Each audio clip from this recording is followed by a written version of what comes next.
Olá, pessoal, tudo bem?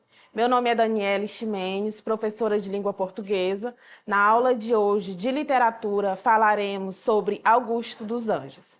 Antes de iniciar a nossa aula, toda a temática que será abordada, é importante a gente ressaltar que muitos desses autores, escritores, eles têm uma flexibilidade maior no sentido de escola literária em que se encaixam. Então, é comum a gente ver um autor ou escritor, às vezes fora do tempo daquela escola literária, apresentar essas características, tá? Então, aqui o Augusto dos Anjos, ele é um desses autores multifacetados aí, que tem uma temática bem interessante, bem expressionista. Quem foi o Augusto dos Anjos? Então, Augusto dos Anjos estudou no Liceu Paraibano e em 1903 ele se matricula em Direito na faculdade ali em Recife e forma-se em 1907. Nos anos seguintes, ele não advogou, então a profissão dele é como professor de língua portuguesa no Liceu Paraibano, além de escritor, de poeta, tá? Quais são as características desse escritor?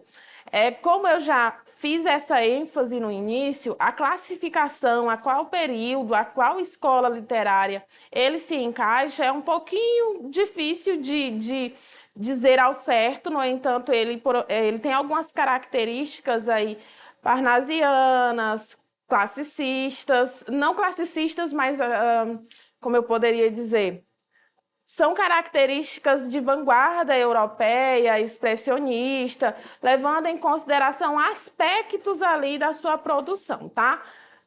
Além disso, ele tem uma característica simbolista, mas a obra dele, ela entra aí no pré-modernismo, tá? No recorte histórico, a gente tem o pré-modernismo. Então, a gente tem esse diálogo com várias estéticas, com vários períodos aí de produção literária. Ele tem uma única obra publicada aí, que é o Eu, intitulada Eu, em 1912. Augusto dos Anjos publicou essa obra, com 58 poemas, que chocou pela agressividade do vocabulário e por sua obsessão pela morte. Então vocês vão dizer, pelo amor de Deus, professora, será que agora ele se encaixa ali na segunda geração do romantismo, que tem como tema a morte, essa questão pessimista? Quiçá, talvez, em alguma interpretação de algum crítico literário. No entanto, a gente tem essa visão mais pessimista associada ao simbolismo em relação a esse apego pela morte, não é essa questão mais espiritual. Integram a sua linguagem de termos considerados antipoéticos, como podridão da carne, cadáveres fétidos e vermes famintos. Então, eu trouxe essas duas imagens aí que, de certa forma, representam um pouco do tom da produção literária e do Augusto dos Anjos. E aí eu trouxe para vocês uma obra para a gente analisar, porque tem diversas temáticas ali de caráter pessimistas que aparecem ao longo da produção dele. Então, trouxe essa obra para a gente dar uma analisada, ver como é que é a organização estrutural desse poema, quais as características específicas, por que pode se encaixar em uma escola literária e não em outra, tá? O caixão fantástico. Celery ia o caixão, e nele inclusas cinzas, caixas cranianas, cartilagens, oriundas, como os sonhos dos selvagens, de aberratórias abstrações abstrusas.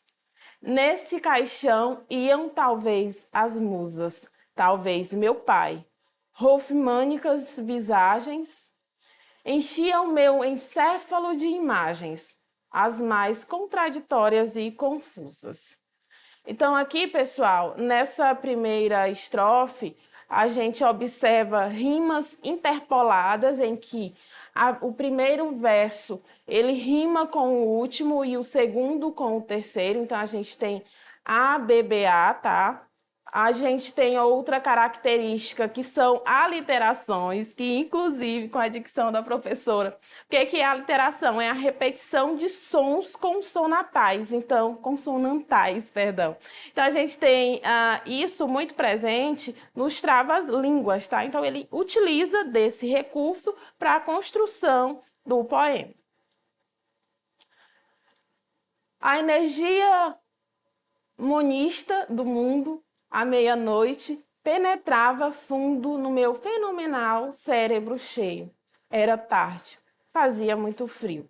Na rua apenas o caixão sombrio ia continuando o seu passeio. Então aqui a gente tem essa métrica rígida que segue o esquema decassílabo. O que é esse esquema decassílabo? É quando eu tenho em cada verso 10 sílabas, tá? E aí eu tenho essa imagem intitulada Still Life a School, de 1671, de Philippe Champagne. E aí ele utiliza muito esse recurso da morte, dessa temática, a vida, a solidão, a dor, a melancolia, o horror, a angústia, o tempo e o amor. Então, a gente tem aí uma representação, na verdade, características do poema dentro dessa obra, tá? E nas demais produções do escritor, é importante a gente ver essas associações.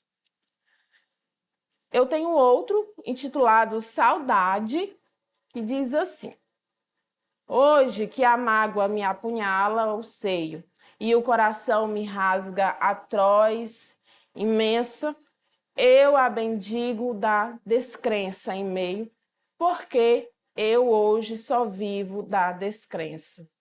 À noite, quando em funda soledade, minha alma se recolhe tristemente, para iluminar minha alma descontente, se acende o círio triste da saudade. Aqui a gente tem uma característica da melancolia própria da vanguarda europeia expressionista, tá? Em que a gente tem uma manifestação da subjetividade do indivíduo em crise. Então, observa que em todo momento ele está nesse conflito, nessa relação de crise existencial, tá? E aí eu trouxe uma associação. Lembra que eu falei no início da aula que esse autor ou vários autores se encaixam em vários movimentos? Aqui eu tenho uma outra característica específica do Augusto dos Anjos que acaba por dialogar ou anteceder outras obras importantes, tá? No caso aí seria o poema Sete Faces, que inclusive já foi analisado em aulas anteriores. Então a gente tem o Mágoas aí e em seguida, um trecho do poema de Sete Faces. Diz assim: Mágoas. Quando nasci, no mês de tantas flores, todas murcharam, tristes, langorosas. Tristes, fanaram, redolentes rosas. Morreram todas, todas sem olores. Poema de Sete Faces. Quando nasci, um anjo torto, desses que vivem na sombra, diz: vai, Carlos, segaste na vida. Então a gente observa essa relação de intertextualidade e aí novamente voltamos. Se você não sabe ou não se recorda do que é intertextualidade, é uma relação que acontece entre textos, tá? Então aqui eu tenho essa intertextualidade entre essas duas obras que são de autores diferentes. E aí ele tem essa antecipação. Como é que a intertextualidade acontece aqui? Ela acontece de forma antecipatória. Então ele tem uma produção que antecede a poesia modernista, por isso que muito se coloca ele como pré-modernista. Ele usa esse vocabulário mais prosaico, quer dizer, mais de característica do texto escrito em prosa. E ele mistura termos poéticos e científicos também, que nós veremos posteriormente, tá? Aí eu trouxe essa imagem, que é a fachada do Museu Espaço dos Anjos, em que fica localizado ali em Leopoldina, Minas Gerais.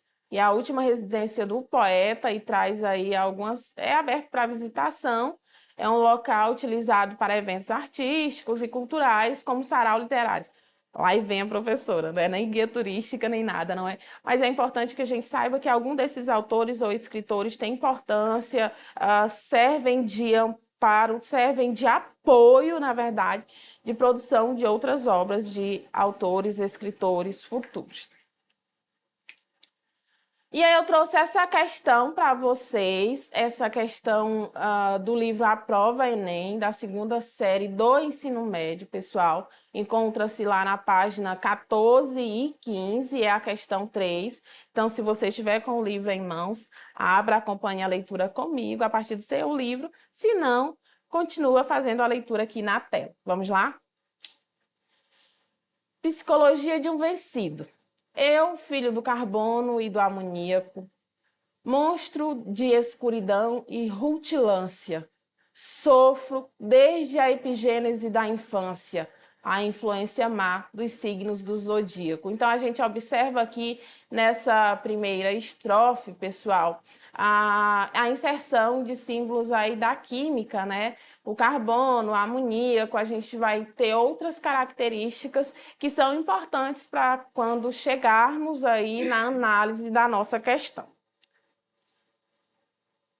Profundissimamente hipocondríaco, este ambiente me causa repugnância. Sobe-me à boca uma ânsia análoga à ânsia, que se escapa da boca de um cardíaco. Já o verme, este operário das ruínas, que o sangue podre das carnificinas come, e a vida em geral declara guerra. Anda a espreitar meus olhos para roê-los, e há de deixar-me apenas os cabelos, na frialdade inorgânica da terra. Então, observa que esse poema, ele traduz bem a característica literária do escritor, uma vez que ele tem esse fascínio, aí ele retrata, na verdade, na sua produção, a questão da morte, não é? Esse período de decomposição e outras características, tá? Então, ele une aí não só a parte material, como também a espiritual. Por isso, muitas vezes, a gente tem até uma certa associação ao simbolismo. Vamos ao nosso comando. A poesia de Augusto dos Anjos revela aspectos de uma literatura de transição designada como pré-modernista. Então, observa, como eu venho sempre enfatizado em aulas anteriores e faço questão de enfatizar nelas, quando nós falamos de literatura ou de análise literária ou de extrair algum sentido dessa obra, é importante que a gente muitas vezes saiba o contexto, o recorte ali histórico, ou em outros momentos características específicas de determinada produção literária, de determinada escola literária, ou essas de transição que são importantíssimas. Quer dizer, por que o pré-modernismo é uma transição, uma manifestação literária de transição? Porque aí eu tenho a passagem para o modernismo, é de uma escola para outra, tá? Com relação à poética e à abordagem temática presentes no soneto, identificam-se marcas dessa literatura de transição. Então, eu tenho que associar essa literatura de transição com a temática, é o que se aborda dentro do meu poema. Letra A. A forma do soneto, os versos metrificados, a presença de rimas, o vocabulário requintado, além do ceticismo que antecipa conceitos estéticos vigentes do modernismo. Aqui observa que ele fala de conceitos estéticos vigentes do modernismo. Então, nós estamos falando de pré-modernismo, não no modernismo em si, embora eu já tenha aí algumas pré-características. Letra B, o empenho do eu lírico, e aí novamente frisando, pessoal, o que é o eu lírico? É a voz que fala aí dentro do meu poema, no caso aí dentro do meu soneto, a quem esse meu autor, esse meu escritor, esse poeta quer dar voz. É um eu lírico masculino? É um eu lírico feminino? Qual o estado de espírito desse eu lírico? Então, o empenho do eu lírico pelo resgate da poesia simbolista manifesta em metáforas como um monstro de escuridão e rutilância e influência má dos signos do zodíaco. Então, a gente não tem esse resgate da poesia simbolista nesse aspecto. Letra C, a seleção lexical empregada do cientificismo, como se lê em Carbono e Amoníaco, Epigênesis da Infância, Frialdade Inorgânica, que restitui a visão naturalista do homem. Então, embora a gente tenha uma certa característica de contraponto ao naturalismo, pessoal, essa aqui seria a minha alternativa assertiva, a questão correta aí, tá? Porque ele utiliza realmente esses termos para tratar da morte. Então, vamos verificar porque não seria nem a letra D e nem a letra E. Letra D. A manutenção dos elementos formais vinculados à estética do parnasianismo e do simbolismo, dimensionada pela inovação na expressividade poética e o desconcerto existencial. Então, lembra que nós estamos falando do pré-modernismo? Então, nós não temos essa relação aí, tá? Letra E ou E. A ênfase no processo de construção de uma poesia descritiva e, ao mesmo tempo, filosófica, que incorpora valores morais e científicos, mais tarde renovados pelos modernistas. Então, essa daí também não é a minha alternativa assertiva. Tá? Então, é uma questão bem complexa, que exige muito do leitor, exige um conhecimento aprofundado. Então, se é necessário fazer um aprofundamento, de repente você pode procurar algumas obras de crítica literária ou que eu tenha uma análise da literatura brasileira, que elas dão ênfase, foco nesses autores que eu trago nas minhas aulas, inclusive introdução aos estudos literários, iniciação à literatura brasileira. Eu gosto bastante do Antônio Cândido, porque ele faz essa abordagem de forma crítica, na verdade, também de forma crítica, mas que são de importante relevância, tá? Vamos lá, eu trouxe uma outra questão, e aí vamos fazer a leitura do poema. É intitulado Morcego. Meia-noite. Ao meu quarto me recolho. Meu Deus, e este morcego? E agora, vede, na bruta ardência orgânica da sede, morde-me a goela ígneo e escaldante molho. Vou mandar levantar outra parede. Digo, ergo-me a tremer. Fecho o ferrolho e olho o teto e vejo ainda igual a um olho, circularmente sobre a minha rede. Pego, de um pau. Esforços faço. Chego a tocá-lo. Minha alma se concentra. Que ventre produziu tão feio parto, a consciência humana é este morcego. Por mais que a gente faça, à noite ele entra imperceptivelmente em nosso quarto. Augusto dos Anjos, Eu e Outras Poesias, Rio de Janeiro, 1998. Vamos ao comando da questão.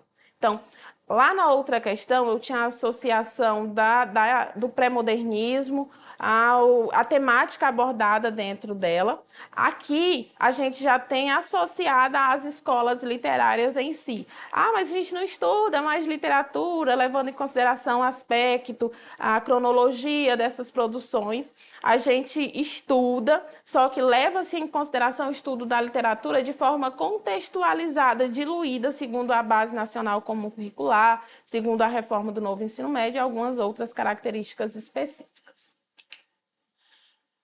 Vamos ao comando. Didaticamente, Augusto dos Anjos está inserido dentro do pré-modernismo, em virtude da sua poesia realista e instigadora. Entretanto, o seu fazer literário permite incluí-lo em outros estilos literários por dialogar com diferentes autores e época. Então, a gente tem falado até o momento essa inserção aí do autor em outros momentos, aí, em outras escolas literárias.